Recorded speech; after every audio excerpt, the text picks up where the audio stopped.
पवित्र श्रीमद् भागवत गीता, पवित्र चारों वेद, पवित्र कुरान शरीफ, पवित्र बाइबल, पवित्र गुरु ग्रंथ साहिब, पवित्र कबीर साहिब की वाणी में छुपे हुए गूढ़ रहस्य अर्थात तत्व को जानने के लिए कृपया अवश्य सुनिए जगत गुरु तत्वदर्शी संत रामपाल जी महाराज के मंगल प्रवचन।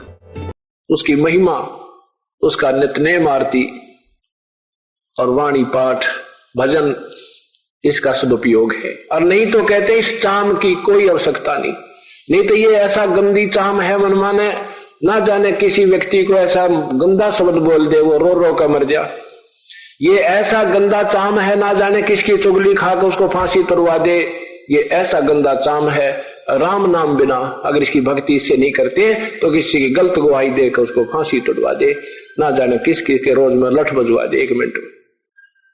तो इससे अगर सदुपयोग है तो परमात्मा कहते हैं जीव जाता है वो भली जो रटे हरि नाम, और नहीं तो काट फेंक दियो यो मुख में बुलानी चाम। काट फेंकना मीन इसने कोई काट डाला नहीं, बुराई त्याग दे, किसी का मन शब्द अपशब्द नहीं कहे, किसी के बारे में झूठ नहीं बोला है, किसी को दुखदायी झूठ नहीं बोला है, किसी की गलत गवाही नहीं दे, चाहे कितना ही कुछ भी हो जा। ये निर्विचार कर लेना, नहीं तो ऐसी बयान माटी होगी इन गलत गवाही देने वालों की और गलत काम करने वालों की। आप देखते हो कुत्ते का जीवन, ऊपर तो दोनों पिछली टांग टूट जा और सिर में जख्म और पड़ा पड़ा रो रहा है। हमने दया आती है भगवान इसने के जुल्म कर दिया ऐसा, और जब ये करता था जब क्यों किया करके क्यों पछतावे, और बोया पेड़ बबूल का फिर आम कहां से खावे। अब जैसे आज मांस खाते हैं, अब इनको नहीं लगता कि इसका पाप भोगना होगा। परमात्मा कहते हैं, आदरणीय गरीबदास साहिब जब परमेश्वर की आंखों देखा, सारा विवरण देखा, कहते हैं कि तुमने उस दरगाह का मैल नहीं देखा और धर्मराज के तिल तिल का लेखा तुमने ना देखा। वो ठिकाना भी कोई याद कौन तुम्हारे, वहां तो एक तिल तिल का भी हिसाब होगा। जो तुम किसी का मांस खाते हो तुमने उसका बदला रो रो कर देना होगा। आप किसी की आत्मा कष्ट पहुंचाते हो अपने स्वार्थवश, उसका कुछ तो तुमने यही भोगना पड़ेगा और बाकी फिर नरक में बिरान माटी होगी। एक समय की बात है, एक भक्त और एक गुरु और शिष्य जा रहे थे। एक मछियारा मच्छी पकड़ रहा था, ऐसे जाल भरे और बाहर पिटक दे और वो तड़फ तड़फ गए और मर जा। दूसरिया की आस लगा कर जाल डाल कर बैठ जा। गुरु शिष्य वहां पर उस तालाब के किनारे कुएं पर पानी पी रहे थे। शिष्य ने पूछा, गुरुदेव ये पापी आत्मा को क्या कष्ट मिलेगा, इसको कितना भयंकर दंड मिलेगा, ये इतना पाप कर रहा है। गुरुदेव ने कहा, बेटा समय आने पर जवाब दूंगा। चले गए। 5-6 वर्ष 7-8 वर्ष के उपरांत एक 2-3 वर्ष का हाथी का बच्चा ऐसे उछल कूद मचा रहा था, मस्ती में दौड़ रहा था, कभी छलांग लगा रहा था, कभी पीछे को हट रहा था। वो ऐसे उछलते कूदते एक 2 वृक्षों की बीच में फंस गया। बीच में फंस गया तो उसको वो झटके वटके मार के निकल तो आया, पर खाल घनी छुल गई और उसमें जख्म पड़ गया। उसमें जख्म गहरा हो गया और कीड़े पड़ गए। वो पड़ा वहीं पर चिल्ला रहा है और उसमें बेअंत कीड़े वो खा रहे। उसी के आसपास रास्ते से वही दोनों गुरु शिष्य जा रहे थे। शिष्य ने पूछा, गुरुदेव इस प्राणी ने ऐसा क्या जुल्म कर दिया प्रभु, कितना बुरा हाल इसका हो रहा है, ये इतने कीड़े इसको खा रहे। तब शिष्य गुरुदेव ने बताया, बेटा ये वही मछियारा है जो वो मछलियों को पकड़ के बाहर डाल रहा था, उनके मांस को खा रहा था, खाया करता था। अब ये जितनी मछलियां इसने सारे जीवन में मारी खाई, वो आज अपना टिट फॉर टेट कर रही है। अब ये वही इनका बदला दे रहा है। अभी तो ये आंशिक है और भी बहुत ऐसे पाप इसको और भी भोगने पड़ेंगे। तो यहां परमात्मा कहते हैं, तुमने उस दरगाह का मैल नहीं देखा, धर्मराज के तिल तिल का लेखा। अब हम आप देखिए अपने पूर्वज हिंदू, पवित्र हिंदू समाज, मुसलमान समाज को इसलिए बुरा बताया करता था कि वो मांस खाते थे, बाकी तो सब एक जैसे ही थे, वो मांस खाते थे। और अब हिंदू देखो मांस कितना खा रहे हैं, मुसलमानों को भी पीछे छोड़ने को हो रहे हैं। और फिर ये भोगना पड़ेगा जब रोना आएगा। अब ये बात सत्संग के अंदर ही आपको याद दिलाई जाती है, इन पे अमल कीजिए। प्रभु की वाणी है, दास की नहीं है। परमात्मा का वाणी जो है उनका संविधान है, और संविधान की अवहेलना करना पाप का भागी हो के आपको सजा भोगनी ही पड़ेगी।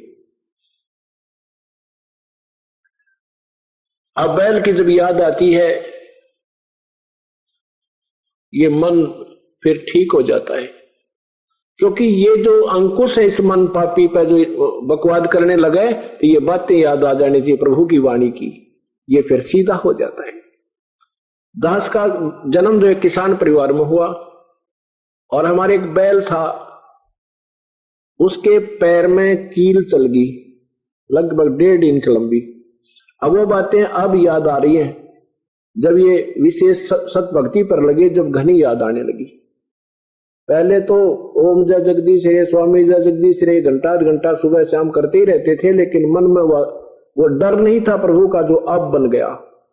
अब क्योंकि हम मर्यादा से चल पड़े और पथ रह करके हम ये सब काम कर रहे हैं, प्रभु का हमारे ऊपर विशेष आशीर्वाद है, गुरुदेव का, जिस कारण से भक्ति भी ठीक चल रही है, याद भी बनी रहती है, पाप कर्मों से छूटने का प्रयत्न भी जारी रहता है। और वो जो ज्ञान दिया जाता है वो हृदय में पहुंच रहा है। पहले हृदय में नहीं जाता था, आक्षाणिक सुनते थे, फिर भूल भाल जाते थे। तो उस बैल के जो कील तो लगी, हाली ने सोचा कि वैसे कोई ऊंचे नीचे पैर रखने से इसकी नस में नस चढ़ गई है, और वो कई बार ऐसे चलाते रहते तो वो ठीक हो जाता, और छोड़ देते तो ज्यादा दुख हो जाता था। इस दृष्टिकोण से हाली ने बिना उसको परवाह नहीं की और सारा दिन काम लेता रहा। शाम के समय बिल्कुल 3 पैरों से आया बैल और बैठ गया, ना चारा तिरा। सुबह तक पैर सूज गया, घुटनों तक। एक ऐसे पहले 30-35 साल पहले ऐसे ही ट्रीटमेंट होया करते गांव में, तो उसमें एक पड़ोसी बुलाया जो थोड़ा बहुत टूटे फुटों की जानता था। ऐसे उसने आप कहा कि इसके घुटने पर बाव आ गया है, कोई नस पर नस चढ़ रही है या बाव आ गया है, इसकी एक पट्टी बांध दी। कील लगी है खुरों में, नीचे पैरों में, और पट्टी बांधी जा रही है घुटनों पर। 1 महीने तक बांधते रहे। वो बैल नहीं उठा वहां से, खाना चारा भी छोड़ दिया, आंखों से पानी गिरे, बैठे बैठे को पानी पिलाए, वहीं थोड़ा सा चारा रख दे, थोड़ा बहुत खाए, फिर बहुत बुरी तरह स्थिति में रहे। 1 महीने के बाद लगभग उसका अपने आप ही वो पैर में पक के वो कील जहां लगी थी फूटा, उसमें से मवाद निकला। जब घर वालों को पता लग गया, अरे सचमुच इसका तो पैर में भी, खुर में भी कोई गड़बड़ है, वो खुर में दिखाया गड़बड़, तो पड़ोसी बुलाया, उसने एक चमटी से तो वो पकड़ के कील निकाल दी, इतनी लंबी कील। तीसरे चौथे दिन बैल अपने आप खड़ा होने लग गया और ठीक हो गया। हे भगवान! अब देखो उस पहले जब वो नादान आत्मा मनुष्य शरीर में था, उसने मन में भी ना सोची होगी ये पहाड़ टूट जाएगा, ये ऐसा भयंकर कष्ट तुझे भोगना पड़ेगा, तू बैल भी बन जाएगा और बोल के बता नहीं सकेगा तेरे कष्ट कहां है, आंखों से पानी गिर रहा है, ये बोल के नहीं बता पा रहा तेरे पैर में कहां कील लगी है, घुटनों पर पट्टी बंध रही है, मरहम पट्टी ट्रीटमेंट घुटने का हो रहा है, और खुर में वो दर्द सता रहा है। अब ये बातें वो परमात्मा याद दिलाता है कि फिर पीछे तू पशुआ कीजिए, दीजिए बैल बना, और 4 पहर जंगल में घूमे तेरा तो नहीं पेट भरे। आप तो समय पर भोजन खा रहे हैं, समय पर आहार जो चाहे वो हम पर उपलब्ध कर लेते हैं, और फिर सुबह से लेकर शाम तक प्यास लगी रहे से भूख लगी रहे, एक बार चारा मिलेगा। मच्छर लड़ते हैं, पूछड़ ला दी, एक दूम लगा दी, इस दूम से अपना मच्छर उड़ा, चाहे पंखे की स्थान पर लगा। अब जैसे हमें मच्छर काटते हैं, पंखा चला ले, गर्मी लगे पंखा चलाएं। मच्छरों के लिए आजकल वो ऑल आउट भी बना लिया, और उस फिर पशु बनने के बाद ये एक ही धूम होगी, इसको चाहे कूलर के स्थान पर प्रयोग करना और चाहे पंखे पर, और वो भी कर्महीनता के कारण वो भी कट जाती है किसी ना किसी कारणों से, और वो फिर सारी 10 इंच की रह जाती है। वो ऐसे बैठा बैठा ऐसे करता है। अब ना वो पंखा की काम, वो जैसा धूम का कार्य था वो भी गया उससे। अब जितना भी अंग भंग क्यों होते हैं, क्योंकि हमारे पाप जितने अधिक होंगे वो भी पशु किसी भी जोनी में अंधा होगा, टांग टूट जाएगी, कोई कोड लगेगा, दोम कटेगी, सींग टूट गए, ये सब पिछले ही संस्कारों के पापों कर्मों के दबाव से ही सब हुआ करता है। और फिर परमात्मा क्या याद दिलाते हैं कि फिर पीछे तू खर कीजिएगा, खर माने गधा, फिर पीछे तू खर कीजिएगा, कुरडी चरने जा, और टूटी कमर पजा हुआ चढ़ तेरा कागा वहां चला, फिर गधा बनेगा। परमात्मा कह रहे हैं कि फिर तू गधा बनेगा, और फिर कुम्हार सारा दिन काम लेगा। एक जख्म जरा सा हो जाए तो आपका अगर कपड़ा भी लग जाए जख्म के ऊपर, आंखों से पानी नहीं समाप्त होता रहे से बहुत पीड़ा होती है। और गधा बनने के बाद कमर टूट जाती है, जख्म बन जाता है, उसके ऊपर बोरा रखा जाता है, उसके ऊपर एक थैला रखा जाता है जिसमें ईंटें, कच्ची पक्की ईंटें डाली जाती है, कभी ऊपर से नीचे, नीचे से फिर भर के ऊपर पजावे पर जैसे मदानी भट्ठा लगाते थे। अब वो आंखों से पानी गिर रहा है और जख्म के ऊपर 1 क्विंटल वजन रखा है। अब ये कष्ट क्यों उठाने पड़ रहे हैं अपन को? हम परमात्मा की वाणी पर विश्वास नहीं करते। जब मनुष्य शरीर होता है तब हम यहां से इतना जोर नहीं देते दिमाग पर जितना संत चाहते हैं कि ये अपना कार्य भी करे, लेकिन परमात्मा की मर्यादा में रहते हुए भगवान के मार्ग को सबसे ज्यादा महत्व दें, प्रभु की भक्ति को ज्यादा महत्व दो। 1 नंबर पर हमने परमात्मा के मार्ग को लाना चाहिए, 1 नंबर पर। और उसके 1 नंबर पर लाने से फिर अपना जो अन्य जो कार्य है वो भी ठीक ठाक बहुत अच्छी तरह, घर में सुविधा, बच्चों की सुरक्षा, को कष्ट निवारण, कोई व्यवसाय में हानि, वो सब ठीक हो जाती है। अब इन सत्संग को सुनकर आदरणीय गरीबदास साहेब ने कहा, प्रभु भक्ति तो हम करते हैं, भक्ति तो हम करते हैं। परमात्मा ने कहा, बेटा काहे की भक्ति करते हो? श्री कृष्ण, श्री राम, ब्रह्मा विष्णु महेश, जैसा भी हनुमान जी आदि की। परमेश्वर ने कहा, बेटा ये भक्ति करते करते तुमने युग बीत गया, असंख्य युग। क्या बताया कि कोट जन्म तन भरमत हो गए, कुछ ना हाथ लगा रे, कुकर सुकर खरबा बोरे तो कौवा हंस बगारे। कोटि जन्म तू राजा की, ना मिटी ना मन की आशा, भिक्षक होकर दर दर घूमा तुम मिला नो निर्गुंदासा। तो सब कथा सुनाई कि ये जो साधना तुम करते जन्म और मृत्यु के मिटने की नहीं है, ब्रह्म पर ब्रह्म और ब्रह्मा विष्णु महेश व अन्य साधनाओं से जीव का जन्म और मृत्यु और कर्म का दंड कभी समाप्त नहीं हो सकता। जैसा किया ज्यों का तो भोगना ही पड़ता है। फिर परमात्मा ने बताया कि वो पूर्ण ब्रह्म सत्पुरुष, उसकी भक्ति करने से जीव का जन्म मृत्यु सदा के लिए समाप्त हो जाता है, और कर्म का दंड भी जो भोग्य होता है वो भी नहीं भोगना पड़ता। संत शरण में आने से आई टले बला, जय मस्तक में सूड़ी हो वा काटे में टल। पूरा सत्संग सुनकर आदरणीय गरीबदास साहेब में एक विशेष प्रेरणा हुई कि प्रभु वो सतलोक हमने तो कभी सुना नहीं, ना कोई ब्रह्मा विष्णु महेश से अलग कोई भगवान सुना। हे परमात्मा कैसे विश्वास हो आपके दास पे, दास को? परमेश्वर ने कहा, ठीक है पुत्र, आज तुझे मैं अपना वो लोक दिखाता हूं जहां से तुम आए थे बेटा। परमात्मा ने सारी कथा सुनाई कि तुम पहले मेरे वहां रहा करते थे सतलोक में, तुमने जरा सी नादानी की थी जिसके कारण इस काल ज्योत निरंजन के वश होकर तुम यहां फंस गए, और इसने तुम्हारे यहाँ मुर्गे बना दिए, कोई गधा बनाया, कोई गधी बनाई, कोई सूर बनाया, कोई कुत्ता बना रखा। किसी का बेटा मरा, किसी की बेटी मिली, किसी की टांग कट गई, किसी को अंधा हो गया, और कोई ठीक ठाक है जिसका भागी है, फिर दूसरे जन्म में उसकी बहुत बड़ी दुर्गति।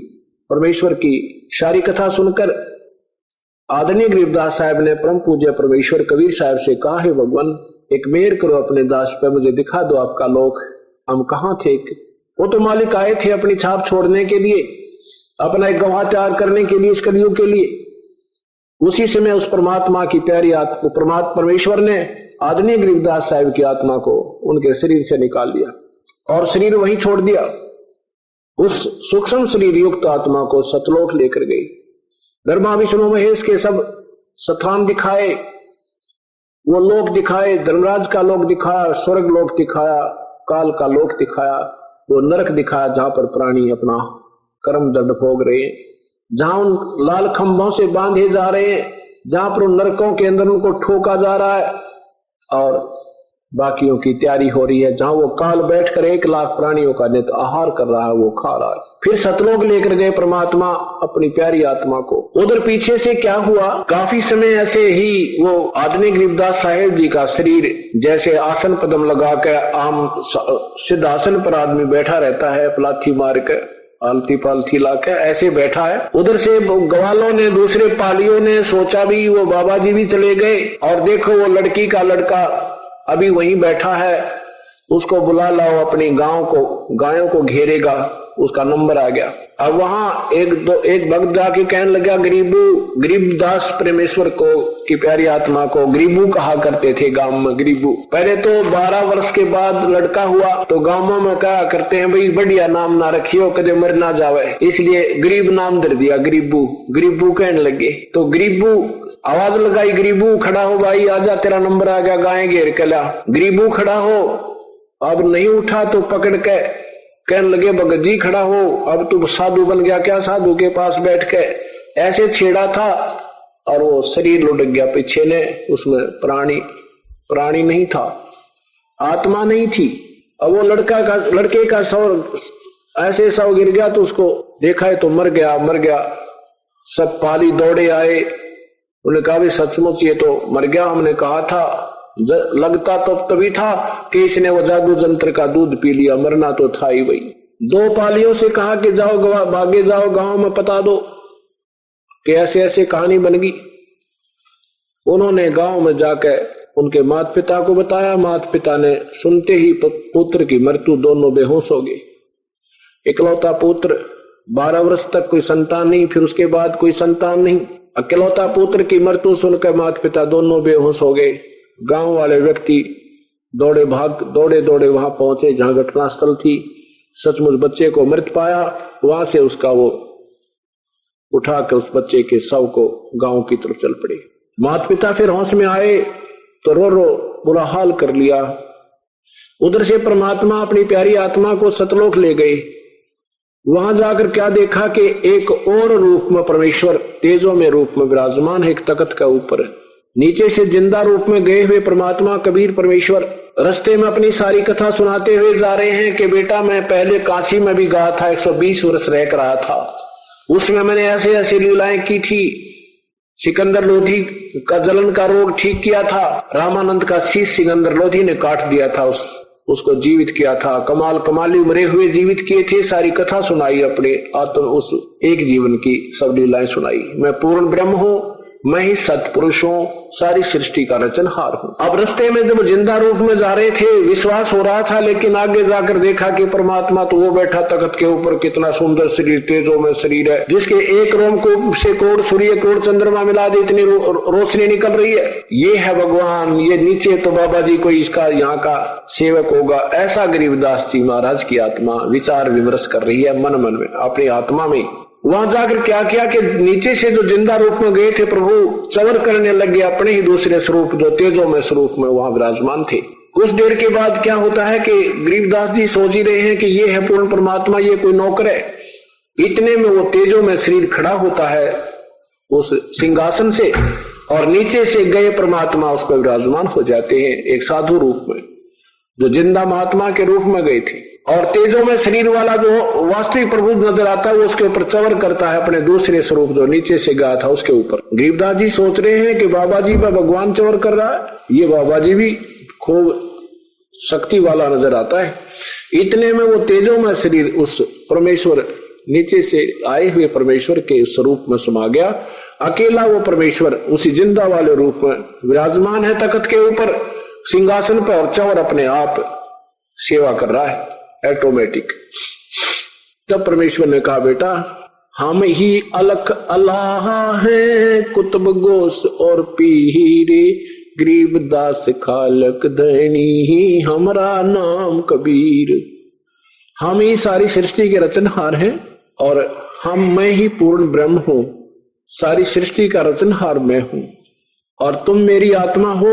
वहां अपने ही कर्म कमजोर संस्कार से तुम गलती से वहां फंस गए हो बेटा, और तुम्हें यहां आकर चैन मिलेगी। देखो ये तुम्हारे पहले के यहां से नहीं गए, वो कितने आनंद से रह रहे हैं, इनकी कभी मृत्यु नहीं होती। मनुष्य जैसा शरीर है और 16 सूर्य जितना तेज इस वहां के शरीर का है, 16 सूर्य जितना नूर है। तब गरीबदास साहब कहते हैं, भगवान मुझे यहीं रख लो, मत भेजो उस गंदे लोक में। परमात्मा ने कहा, नहीं बेटा ऐसे नहीं रख सकते, स्वयं भी भक्ति करो और भक्ति का ऋण उस काल का ऋण तुम्हारे ऊपर है। इस भक्ति की साधना से सत भक्ति करके ये नाम तुझे दूंगा, रह रह कर पुत्र तुझे संभालता रहूंगा, गुप्त रूप से आया करूंगा तेरे पास, और ये भक्ति कर, स्वयं भी कर, और जो भी तेरे संपर्क में उनको सतमार्ग बता, और फिर तुझे भक्ति करवा के यहां ले आऊंगा।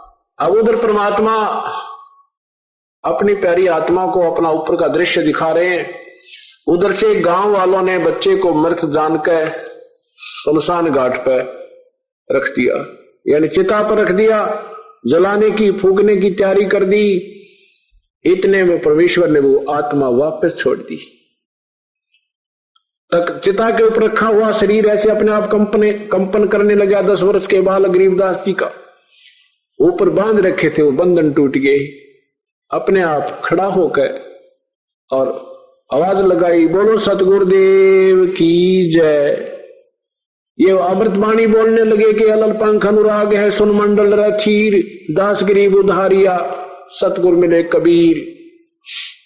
अब गांव वालों ने सोचा भी चलो लड़की का लड़का जीवित तो हो गया, पर ये तो पागल हो गया।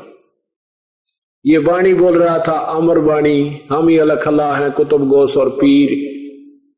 ये अमर वाणी परमात्मा की महिमा की सुना रहे थे कि 16 शंख पर हमरा तकिया, गगन मंडल के जिंदा, हुक्म हिसाब भी हम चल आए, काटन काल का फंदा। अनंत कोट ब्रह्मांडे का एक रति निभारे, सतगुरु पुरुष कबीर हैं ये कुल के सिरजनहारे। अब ये वाणी बोलने लगे तो गांव वाले का समझ में आवा नहीं, कहने लगे भाई छोरा तो पागल हो गया, ये लड़का तो पागल हो गया, और परमात्मा का नाम बावड़िया धर दिया। बावड़िया उस परमेश्वर की प्यारी आत्मा गरीबदास साहब का, यानी उर्फ नाम गरीबू तो था, गरीबू के साथ साथ बावड़िया कर दिया कि बावलिया, यो गरीबू बावड़िया आ गया। बावड़ा बावड़ा कहते हैं ना, बावड़िया कहने लगे। अब 3 वर्ष के बाद जब वो गरीबदास साहब 13 वर्ष के हो गए, 3 वर्ष के बाद एक दादू पंथी महात्मा गोपाल दास नाम के, उनका बनियों के घर का शरीर था, वो भी ऐसे प्रेरणा पाकर के प्रभु की गृह त्याग कर और साधु रूप धारण करके और अपनी साधना करते हुए गांव गांव में घूमा करते थे, गांव गांव में भ्रमण भी करते थे। अब वो गोपाल दादू साहब को भी परमात्मा ऐसे ही मिले थे, कबीर परमेश्वर। जब दादू साहब 7 वर्ष के थे उनको भी ऐसे मिले थे, और फिर वो सत्ज्ञान दिया, अपना करमंडल से जल पान के पत्ते पर रखकर पिलाया, फिर सतलोक ले गए। 3 दिन और 3 रात तक बेहोश पड़े रहे, उनका शरीर नहीं छूटा, लेकिन ऐसे शरीर बेहोश पड़े रहे, श्वास आते रहे, आत्मा नहीं रही। तीसरे दिन वो आत्मा फिर छोड़ दी थी दादू साहब के शरीर में। उसके बाद दादू साहब ने कबीर परमात्मा की कलम तोड़ महिमा गाई। जिन मुझको निज नाम दिया सोए सतगुरु हमारे, दादू दूसरा कोई नहीं ये कबीर सिरजनहारे। कोई सरगुण में रीझ रहा वही कोई निर्गुण ठहरावे, दादू गत कबीर की हमसे कही ना जावे। केरी नाम कबीर का विषम काल गजराज, दादू भजन प्रताप से ये सुनकर भाग गाज। और नदी सब कूप हैं ये कहते श्री तानी रे, दादू उगम अपारे है दरिया सत्य कबीर। और भी भगवान हैं जो उनके अवतार संत जन आते हैं, वो भी शक्ति रखते हैं, लेकिन कबीर परमेश्वर के तुल्य नहीं। जैसे भगवान श्री विष्णु के अवतार, भगवान श्री विष्णु के उपासक संत, उनमें भी शक्तियां होती हैं, वो काम चलाओ। जैसे और संत सब कूप, एक कुएं जितना काम करेंगे, और कुछ एक ऐसे भी संत हैं जो ब्रह्म उपासक हैं, वो श्रीता नीर, सीजनल जो रिवर, सीजनल जो कैनाल होती हैं, यानी समय पर चलना फिर बंद हो जा, वर्षा ना होता है, कहते ऐसे भी हैं। लेकिन दादू दरिया अगम है ये दरिया सत कबीर, और कबीर परमात्मा को तो दरिया समझो जिसका पानी कभी भी समाप्त ना हो, कभी भी समाप्त ना हो, चाहे 2 साल वर्षा ना हो, फिर भी उस दरिया का पानी बेशक कम बेशक हो जा पर समाप्त नहीं होता। ऐसे ही कहते हैं और संत सब कूपे हैं ये कहते श्री तानी रे, दादू अगम अपारे है वो दरिया सत्य कबीर।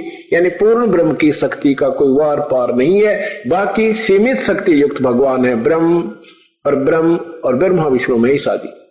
अब वो दादू पंथी महात्मा गोपाल दास प्रभु को मानने वाला था और दादू साहब की वाणी से भी परिचित था, लेकिन उस गोपाल दास को भी ये मालूम नहीं था कि कबीर परमात्मा ही आकर के दादू जी को मिला था। वो बूढ़ा बाबा कहा करते थे, बूढ़ा बाबा मिला था। अब दादू साहब ने, क्योंकि जब 7 साल की उम्र में आया, जब वो होश में आए 3 दिन के बाद, तो कहने लगे मुझे बूढ़ा बाबा मिला था, बूढ़ा बाबा मिला था, बूढ़ा बाबा मिला।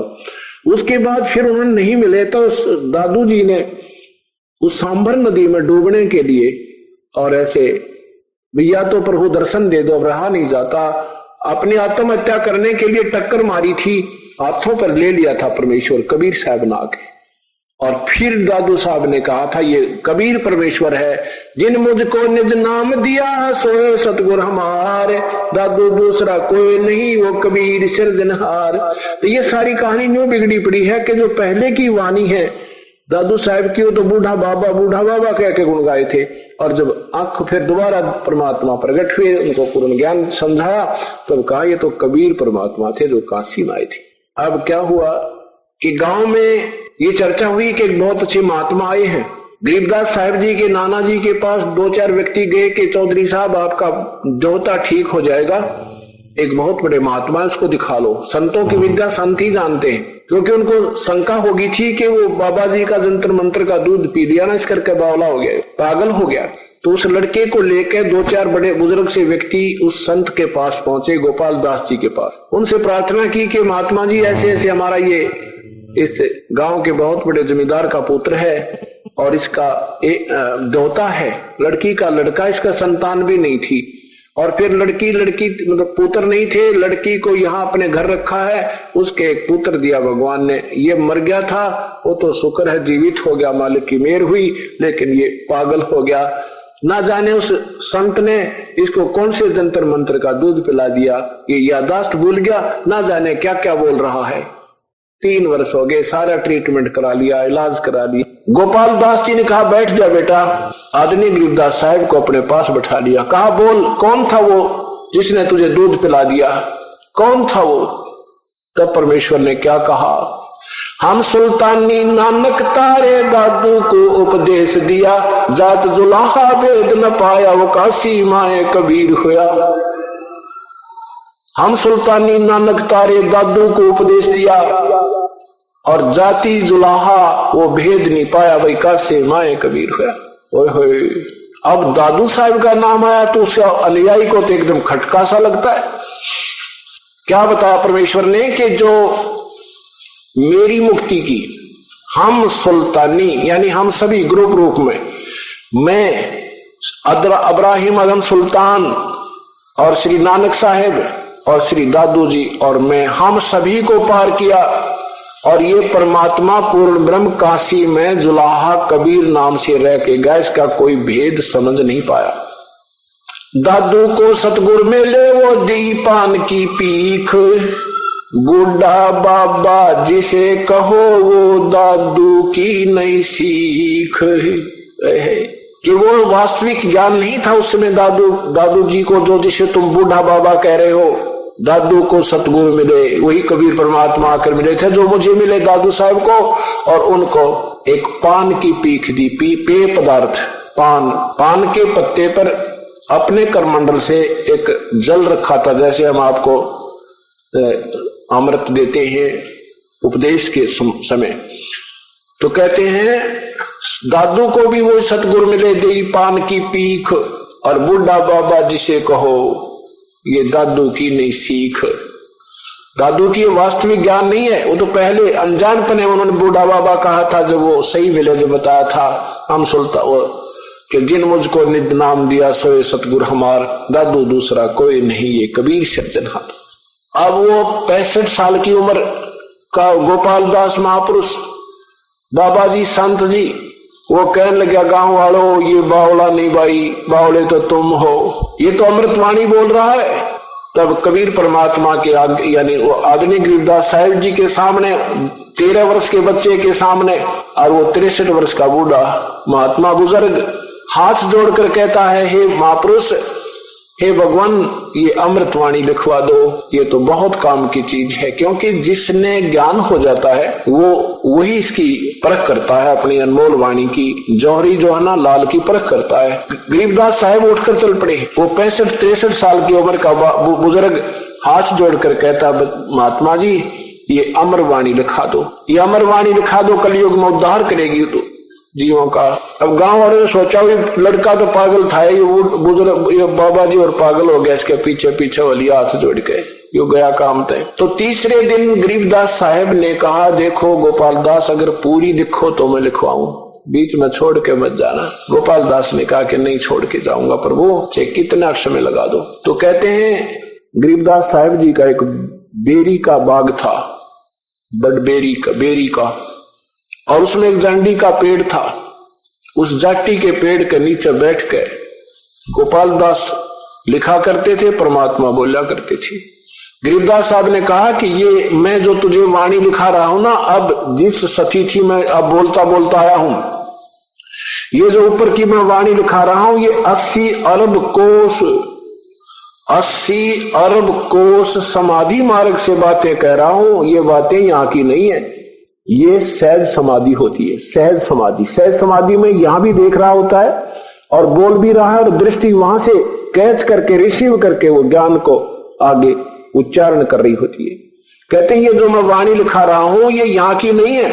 80 अरब कोस, एक कोस लगभग 3 किलोमीटर का होता है, और 80 अरब कोस कहते इतनी दूरी से वो वहां की उस अतिथि के जो वहां के जो हंस हैं, वहां कैसी रहनी सहनी है, वहां तक पहुंचे हुओं का क्या उपलब्धि होती है, वो बोल रहा हूं, यहाँ की नहीं है। ऐसे 6 महीने के अंदर वो लेखन कार्य समाप्त हुआ।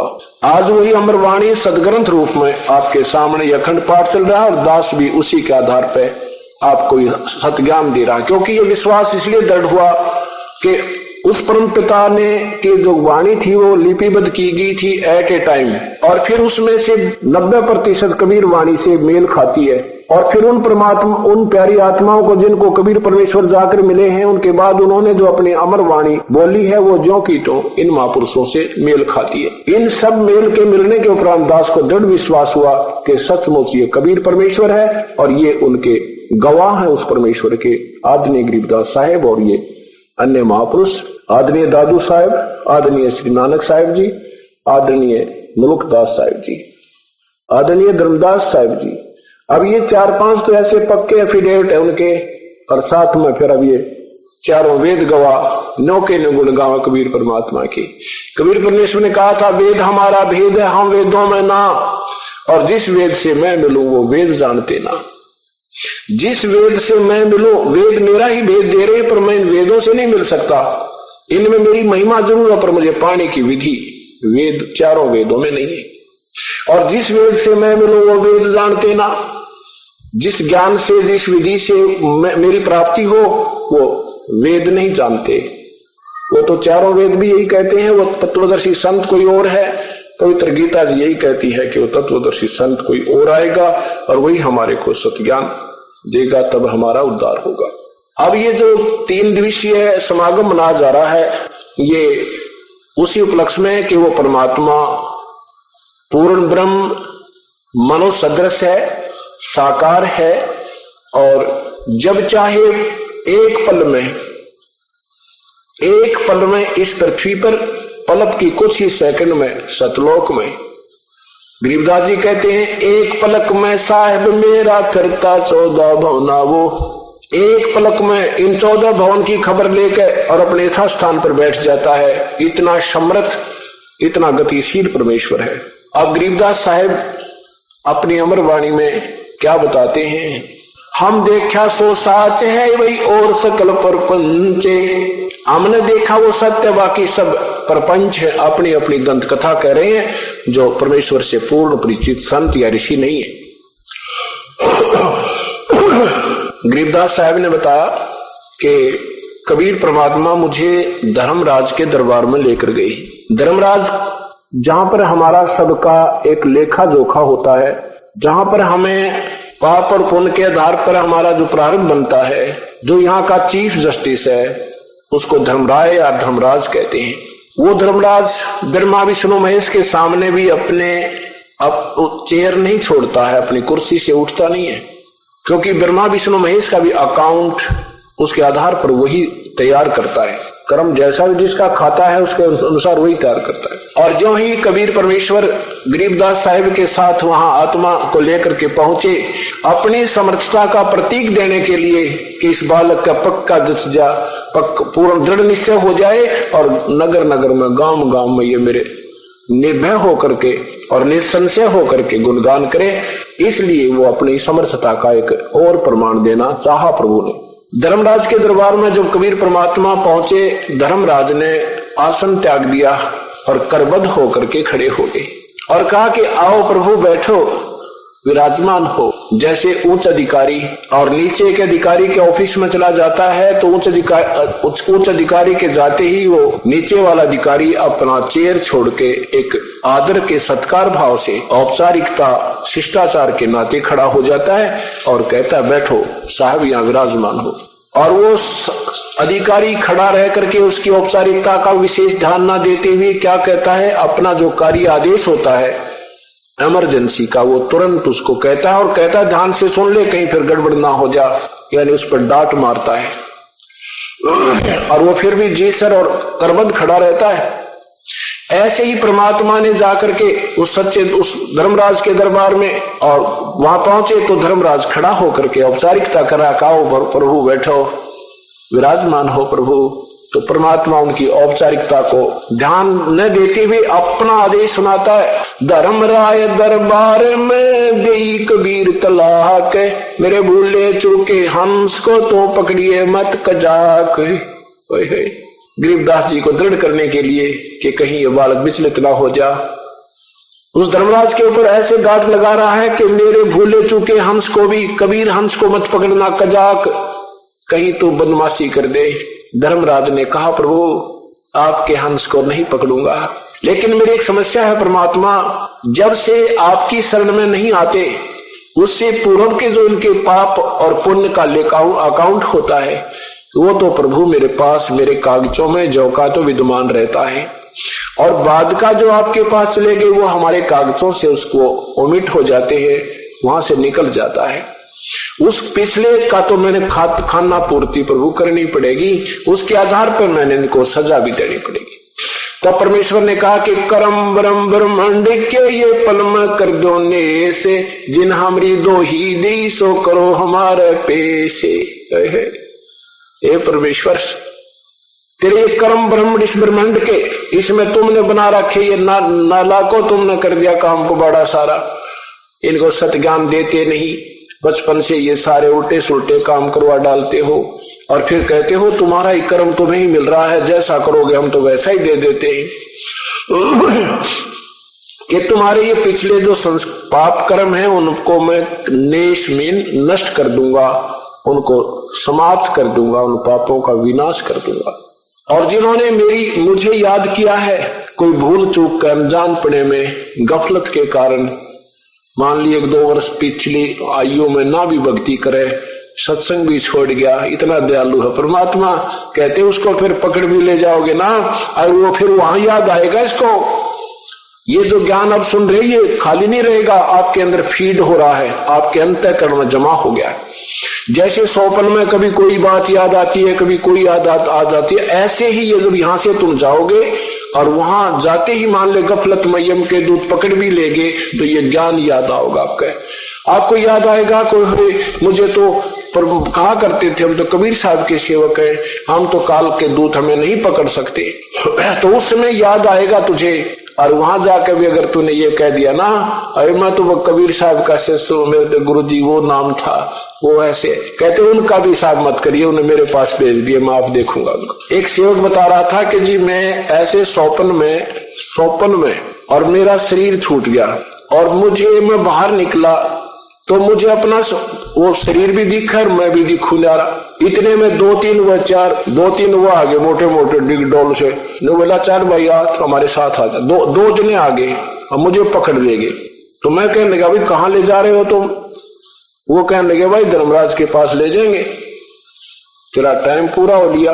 तो उसको कहने लगे जी मेरे वो बात याद आएगी, अगर भाई हमें तो यम के दूत नहीं ले जा सकते, हम तो कबीर परमात्मा के शिष्य है। तो बोला जी मैंने उन गेला मुक्का हो गया उड़े कि तुम हम तो ले जा ही नहीं सकते।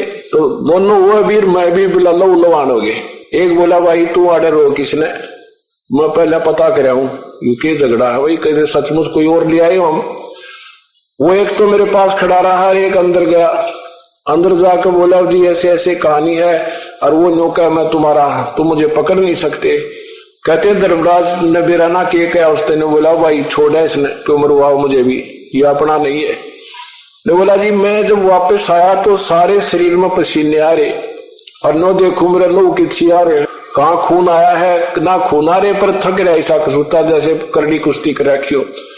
तो सुबह उठा, मैंने घर वालों को बताया कि आज तो मेरी टिकट कट गई थी, आज नहीं था। जब परमात्मा की चरण में नहीं होता तो वहां पे सारी कहानी बताई। 1-2 बार मैं पहले भी बताया करता, घर के का थोड़े नाम ले रहे थे, नहीं बोला तेरा तो रोज का ड्रामा है, मेरे पास कौन वापस आ सके। अब वो ना माने, ने बोला मैं कैसे भूल जाऊं, मेरे गिर वो बीती रात ने। तो यहाँ परमात्मा कहते हैं धर्मराज दरबार में दे कबीर तलाक, मेरे भूले चूके हंस न तो छेड़िए मत कजाक। जिन कहते हैं धर्मराज ने कहा कि कर्मों से तीरथ हैं इब मुख से कहें, अब तो कहे कबीर, अब तो जपे कब नाम कबीर, और उनको तो मालिक पकड़ूंगा मैं, जड़नी पड़े जंजीर। तो क्या कहते हैं कर्म भ्रम ब्रह्मंड के तेरे पल में कर दो नेस, और जिन हमारी दो ही दी सो करो हमारे पेश। बोले पुरुष कबीर ते है, बोले पुरुष कबीर से, पुरुष माने प्रभु कबीर से, और वो धर्मराज कर जोड़, और तेरे हंस ने छेड़ू नी मैंने 2 ही लाख करोड़। बोलो सतगुरुदेव की जय। जब धर्मराज ने कहा भगवान आपके हंस ने मैं नहीं छेड़ूंगा, ये दोनों कान पकड़ गए। तो परमात्मा पूर्ण ब्रह्म है, विश्वास रखना, मैं कोई बालक नहीं और कोई ऐसा अनजान नहीं जो कि खाम का ढिंढोरा पीटता फिरो किसी की स्वार्थवश। मैंने इस परमेश्वर को 1000 बार परखा है और 1000 से ऊपर ये खरे पाए हैं, तब आपके लिए ये दास एक कुत्ते रूप में उस मालिक ने भेजा है आपको जगाने के लिए। आप विश्वास रखना, 2-4 वर्ष में दिखा दूंगा इस सारे क्षेत्र में। आज तो लोगों के भ्रमित किए हुए अनजान लोग, क्योंकि उनको कोई राहत आज तक मिली नहीं प्रभु की, इसलिए ये कह सकते हैं कि ऐसा नहीं हो सकता, झूठ बोलते हैं। ये उनका कहना भी स्वाभाविक है, उनका दोष कति नहीं, क्योंकि हम सुना करते थे कि भगवान ने ऐसे कर दिया था, एक गांव में ऐसे कर दिया था एक संत ने, लेकिन अब नहीं यकीन रहा था कि सचमुच प्रभु ऐसे गुण देख करता है।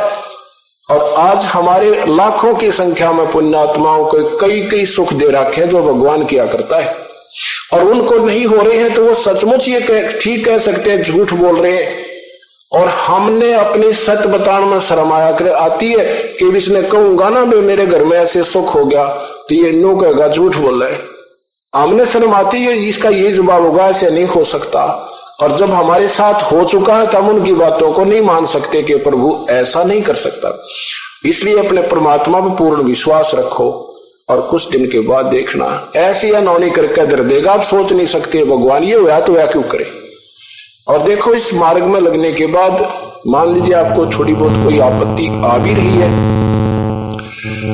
आप सोच रहे हो कि मेरा ये कार्य नहीं हुआ, आप सोच रहे हो मेरा ये रोग मुक्त नहीं हुए, औरों के हो रहे हैं, इसके भी कई कारण होते हैं। इन सब का दृष्टिकोण रखकर ही आप इस मार्ग पर चल सकते हो। कैसे? या तो आपका कोई नाम खंड हो गया, आप में कोई हीन भावना आ गई है जिसके कारण परमात्मा ने अपना पंजा पूर्ण नहीं रखा आपके ऊपर। दूसरा ये है कि आपके ऊपर भारी आपत्ति आनी थी, छोड़े में टल रही है तो आप उसको भी कष्ट मान रहे हो। और तीसरा कारण ये होता है धीरे धीरे रे मना और धीरे सब कुछ होवे, माली सींचे सोगड़ा रे तू आए फल होवी। तीसरा कारण ये है कि धीरे धीरे रे मना, आप विश्वास कर लेना 4 वर्ष 2-3 वर्ष आंख में इसका लग जाओ, चाहे आपको ना भी लाभ होता दिखे। वैसे तो ऐसा नहीं हो सकता कि आपको लाभ ना हो, ये तो भूल जाना कि आपको यहां आने के उपरांत कोई लाभ ना मिले। 2 कारण आपको बताए हैं। कभी परमात्मा अपनी महिमा आप ही गाते हैं, साहेब के दरबार में ही, साहेब के दरबार में कमी का एक ही ना, हंसा मौज न पावता तेरी चूक चाकरी मां। इस परमेश्वर के दरबार में किसी चीज का अभाव नहीं है। इस परमात्मा के दरबार में इम्पॉसिबल वर्ड नहीं है, असंभव शब्द नहीं है।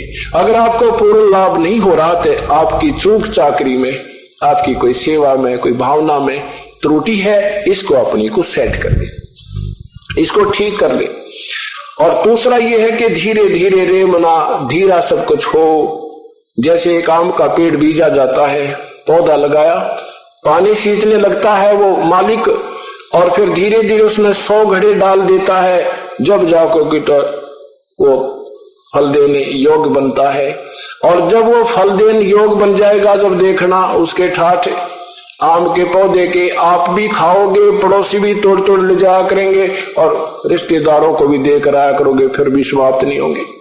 तो ये राम नाम का आम का पेड़ अब आपने बीजा है, इसको सिंचाई करते रहो। ये तरीका इसकी सिंचाई का, सत्संग माना, ज्ञान सुनना, दान करना, भक्ति करना, बुराई त्याग देना। और फिर देखना 2-4 वर्ष के बाद इसके कितने फल लगेंगे। ओए होए, आपको याद भी नहीं आओगे हम कभी दुखी थे। ये सत्य मानना। आप ये अब तो बहन भाई जो नए आते हैं उनका स्वाभाविक है अपना दुख परमात्मा के सामने विवरण करना, वर्णन करना, और फिर आपके मुख में जबान नहीं रहेगी, लोग दीनहाल हो गए, दया कर दी, अब के गुण गाओ, यानी ऐसे ऐसे सुख देगा परमात्मा। तो इसलिए कुछ तो समय दे मालिक को देना और धीरज रखना। इन विचारों के आधार पर आप विचलित मत होना। और फिर देखना, या दुनिया उमड़ का आग्रह कि तुम्हारे सुख देख देख के। अब आते हैं बहन बेटियां जो कति तंग वाली बहन भाई जो भी हैं, इन माता धोक धोक के सारे जाड़े जुड़े लवा के गुड़गान में वाली बन बोरी सारी धोक के, और फिर वही के वही कष्ट है। अब उनको कहते हैं कि ये नियम निभाने होंगे, तो इन्हों कहे भगवान हम तो छके पड़े हैं, इन तक हम तक कति तंग आ लिया, ईब में पटक जाएंगे, देखा भी कोई ना। और फिर देखना ये वो परमात्मा प्रसन्न भी जब होता है जब हम कति एक तरफ हो जाए। हम दोगले चले कुछ दिन, नाम तो ले लेते हैं, भाई उसने कहा चल मैं दीक्षा ले लेता हूं, और फिर भी डरते दोगले चलते हैं। वहां भी आधी लगाया कि फर्क पड़ा कि दिन रुष्ट ना हो जाए। नहीं, यहां दोगला नहीं चलना होगा आपने। वो एक दिन एकदम ही सब कट ऑफ करना है। दास ने 25 वर्ष हनुमान की साधना की थी, मंगलवार का व्रत रखा करता था। जिस दिन ये सत्ज्ञान मिला उसी दिन त्याग दिया, उद्यापन भी नहीं किया उसका, और दूना लाभ हुआ। ये सत्कर्म मानना, पूरा विश्वास करना, ये पूर्ण परमात्मा है। लेकिन ये मर्यादा से प्रसन्न होते हैं। भक्ति बेशक कम हो जाए पर मर्यादा मत तोड़ना, इसकी गाइडलाइन से बाहर मत चला जाना। जैसे रामचंद्र जी ने लक्ष्मण से कहा था कि लक्ष्मण या तो तू आइए मत मेरे साथ, जब जंगल में वो चित्रकूटी में रहा करते थे वनवास में, और आवे तो ये एक रेखा खींच के आना, ये मंत्र बोल के, और सीता से कह देना कि इसे बाहर मत आना।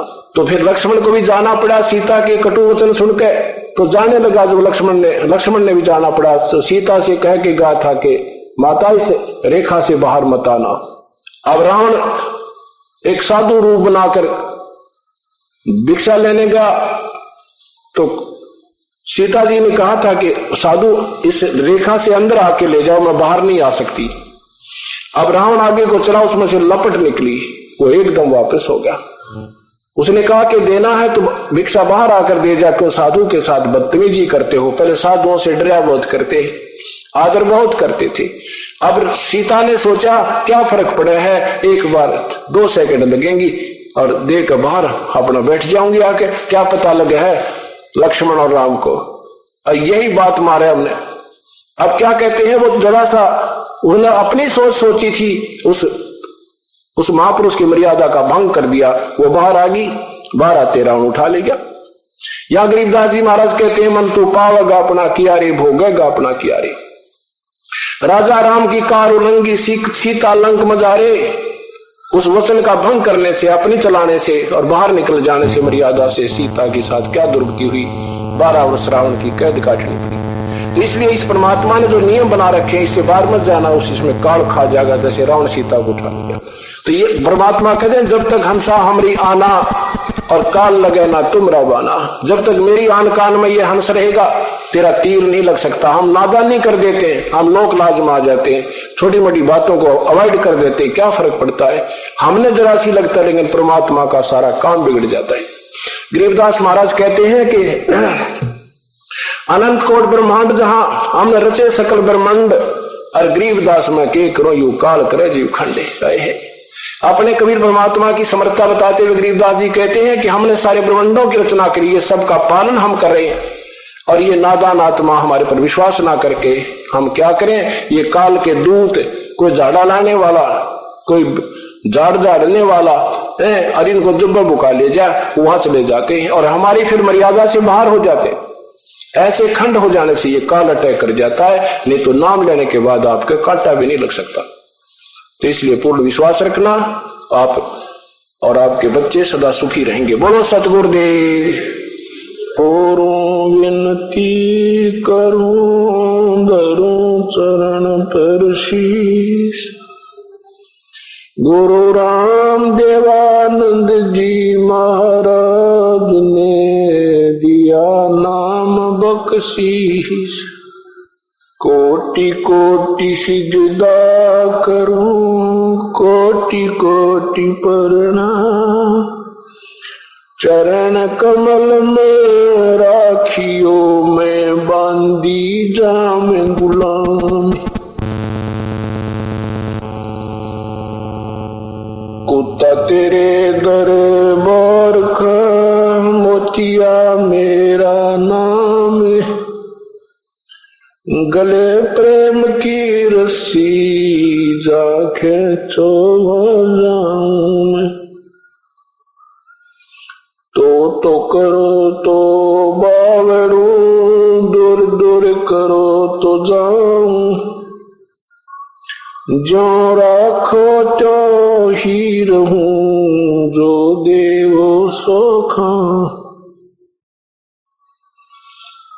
अवगुण किए तो बहुत किए हैं, करत न मानी हार, बावे बंदा बख्श दियो, बावे गर्दन उतार। अवगुण मेरे बाप जी बख्शो गरीब नवाज, जो मैं पूत कपूत हूँ और पिता कुलास। मैं अपराधी जन्म का नक्शक भरे विकार, तुम दाता दुखी गंजना मेरी करो संभार। सुरत करो मम साईं, हम है भव जल माई, आपे ही बजाएंगे जो तुम न पकड़ोगे बाँ।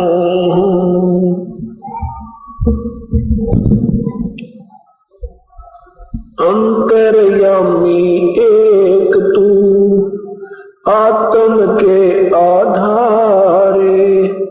जो तुम छोड़ो हाथ तो हमें कौन उतार पारे। बोलो सतगुरुदेव की। सभी भक्तात्मा प्रेम पूर्वक बैठकर सत्संग सुने।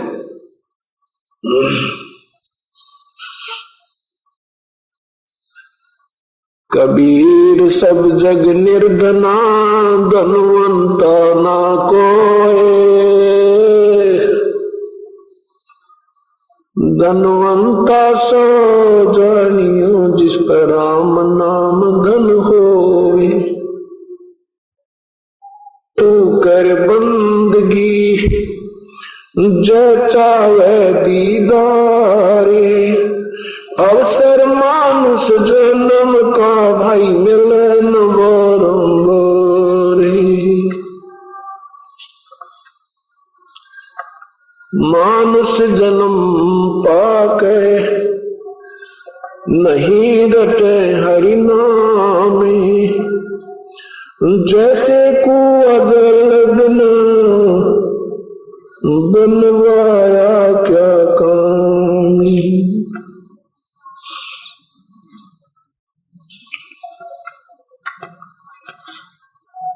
पूर्ण ब्रह्म कृपा निदान,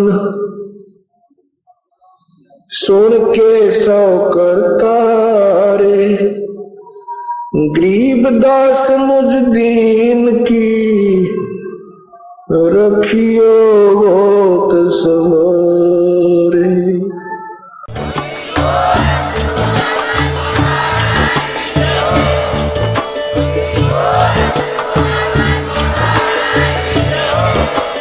आप सुन रहे थे जगत गुरु तत्वदर्शी संत रामपाल जी महाराज जी के मंगल प्रवचन। अधिक जानकारी के लिए विजिट कीजिए हमारी वेबसाइट www.jagatgururampalji.org। संत रामपाल जी महाराज जी के शुभ आशीर्वाद से पूरे विश्व भर में 500 से भी ज्यादा नाम दीक्षा केंद्र हैं, जिन पर संत रामपाल जी महाराज जी द्वारा ऑनलाइन निशुल्क नाम दीक्षा दी जा रही है। अपने नजदीकी नाम दीक्षा केंद्र का पता करने के लिए संपर्क करें 8222880541।